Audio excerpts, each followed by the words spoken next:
Hello ladies and gentlemen, as always, I'm your host, Down, and welcome to another pitch meeting video. Now for those of you who are new to this, pitch meeting videos are basically where I pitch a story idea that's either been sent to me or one that kind of just strafely comes to my mind. And this one is one that I actually hinted at a long time ago, except it's something I'd rather do myself. And may do myself after Medea when it's on break, because, ladies and gentlemen, if you don't know, I am attached to two Star Wars, or at least two Fallout Storytellers projects. The first being, of course, both of them being Star Wars, except both drastically different in tone.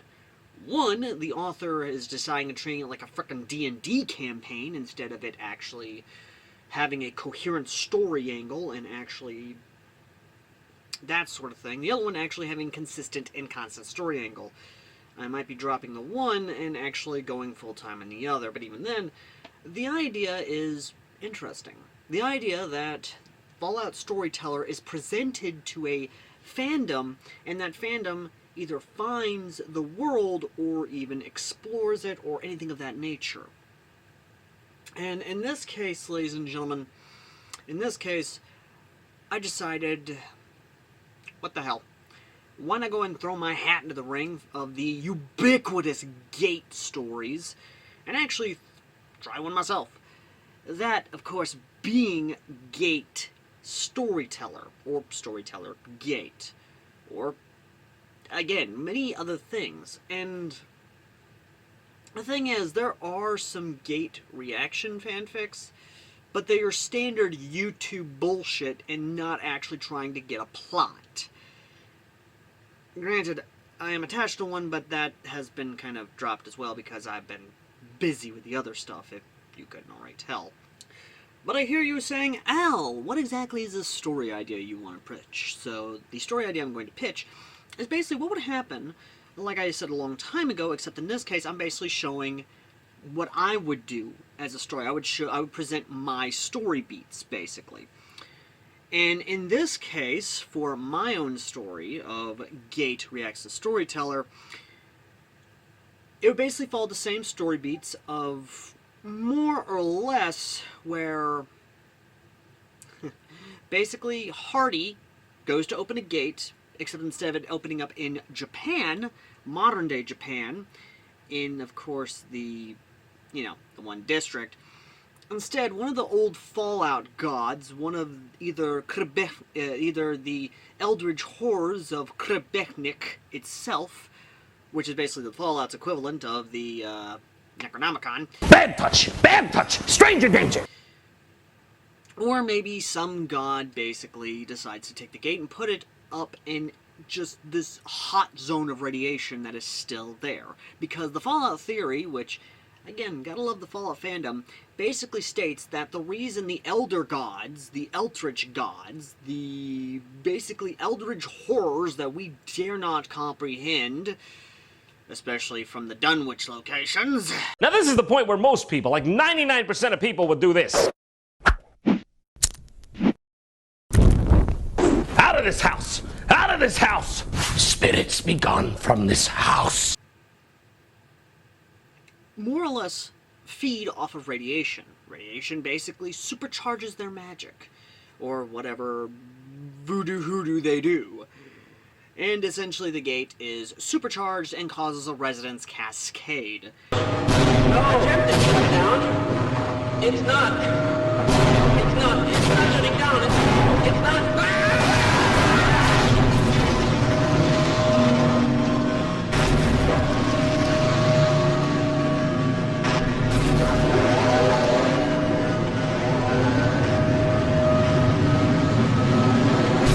Because the several locations and factions are more or less just hop, skip, and a jump, basically plucked here or there, cherry-picked, and put in so many different places. So, what happens?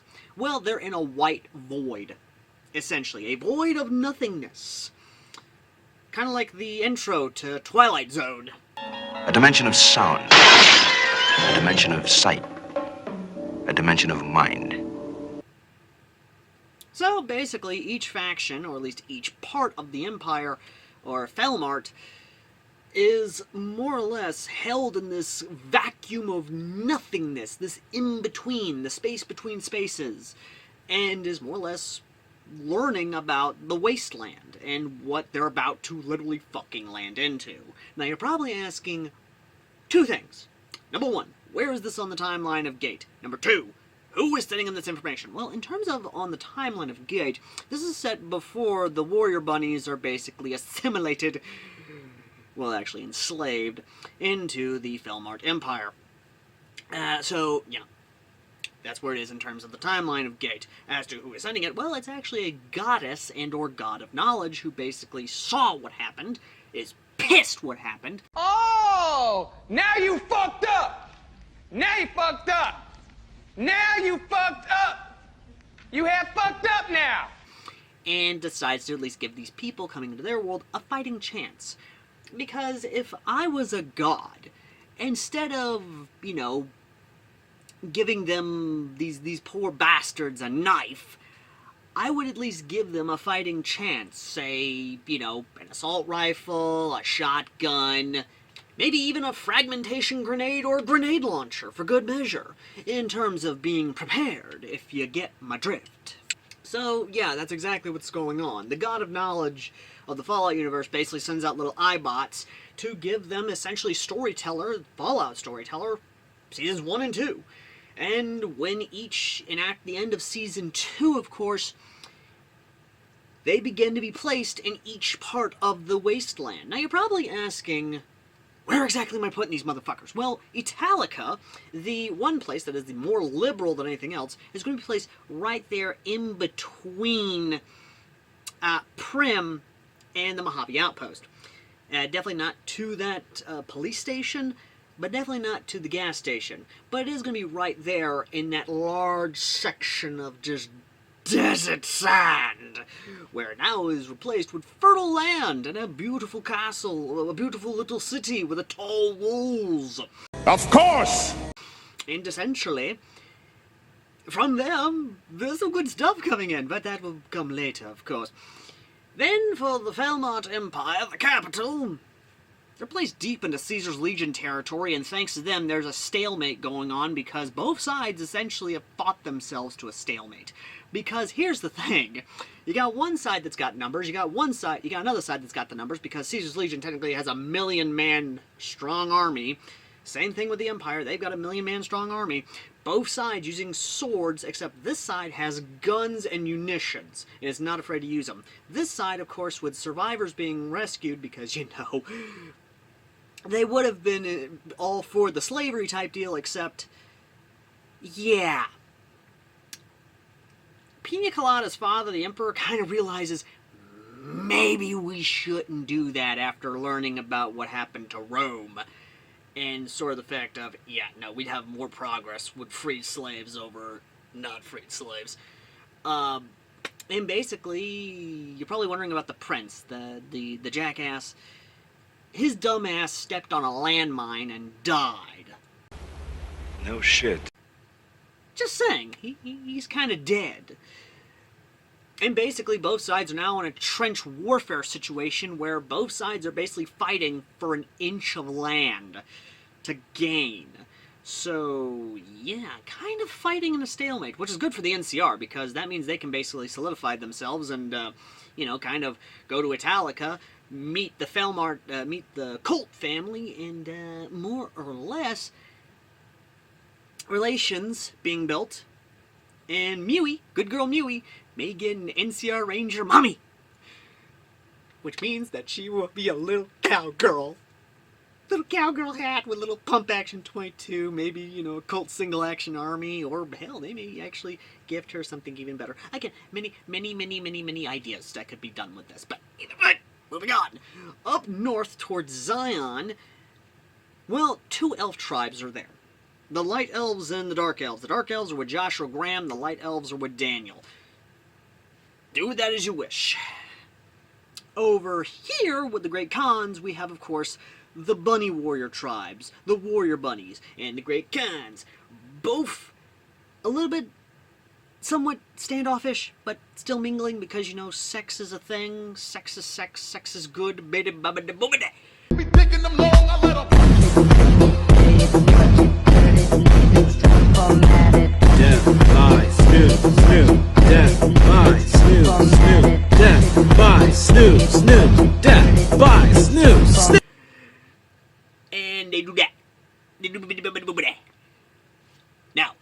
up way over here on the East Coast. Even way over here on the East Coast. We have, of course, that whole magician town. The town of mages and wizards who are basically of magic, who are working with the Brotherhood of Steel on the East Coast. And that's essentially what's going on there. And as to the absolute, time frame for the New Vegas setting, this is set 1 year after the first Battle of Hoover Dam, when they arrive. By the time and the events of Fallout New Vegas, things have drastically changed. Except for the quests. The quests are going to be somewhat the same, but just tweaked a little bit. And the big thing, ladies and gentlemen, is that when the gate opens again, it's not because of Hardy, who was currently on timeout for being a bad, bad girl, and being a bad, bad god. No, it's because of the Eldritch Horrors, Al-Hazred, Gieth. No. Sorry, I don't know what came over me. Anyway, basically, one of the Eldritch gods wanted more people to come into the world. And basically wants to do their whole bibbidi-bobbidi-boobidi over here. So they kind of do their whole thing over here, the hoodoo, the voodoo, that they do, that we do, that you do, that hoodoo, and basically opens a gate. A gate into the modern world, except there are 2 gates this time. The first gate being in Japan, in Ginza. The second gate, Washington fucking D.C. Oh, hold on. I dropped my pen.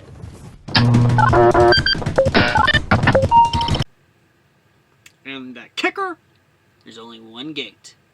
And that one gate is near Quarry Junction. 2 kids gone die tonight. And if you know me, you already know. And if you know Quarry Junction from Fallout New Vegas, if you know what's there, then you know exactly what's going on. And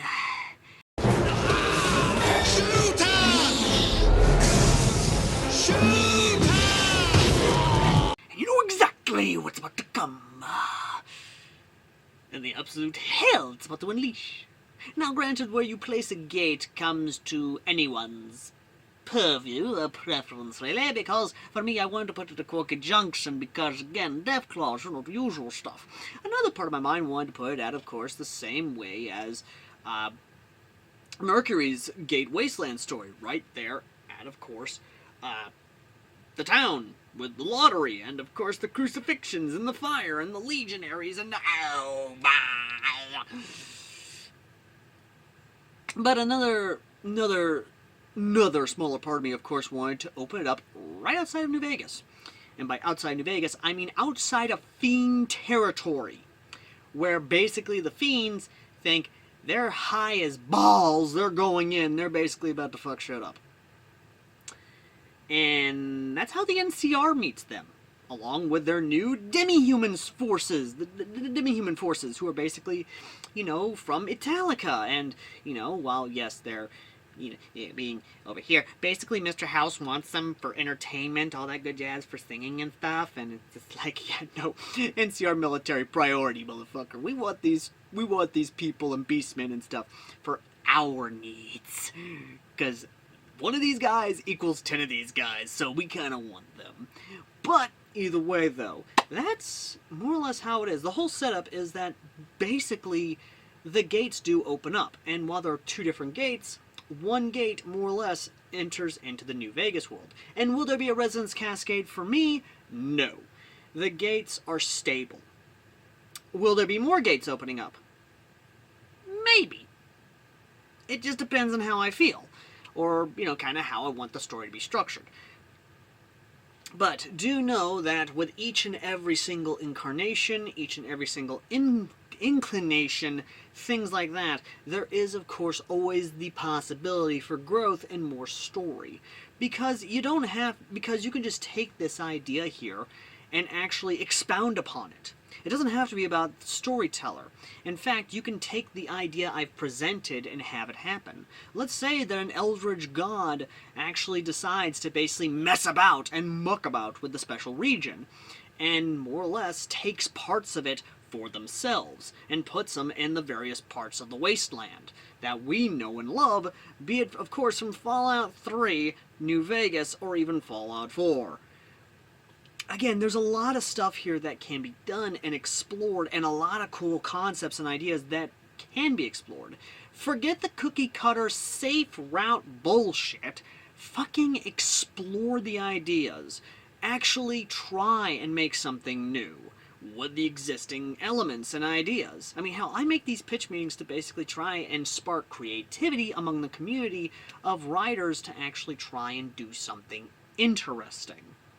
But until then, ladies and gentlemen, I've been Airsoft Al, the Con Man's Airsofter, who makes really interesting ideas and cool story ideas and presents how I would do it. And while, yes, this may not have been as girthy as you have liked, as beefy as you would have liked, I will admit that there is more to come, especially when you take in the idea of storyteller and give it to Mass Effect. And believe me, there's a lot more to do with this idea. The storyteller ideas are coming, ladies and gentlemen, and aside from Mass Effect and Harry Potter, I'd love to hear your thoughts in the comments section about, hey, what fandom would benefit either, from Fallout Storyteller and being able to access that world, or would not benefit and would just make things worse from accessing Storyteller and that world? Let me know in the comment section down below. As always, ladies and gentlemen, I've been Airsoft Al, and I shall see you lovely, lovely people in the next video. Till next time. And if you want to help support the channel, links down below as well as our coupon codes and what they do. Till next time. Later.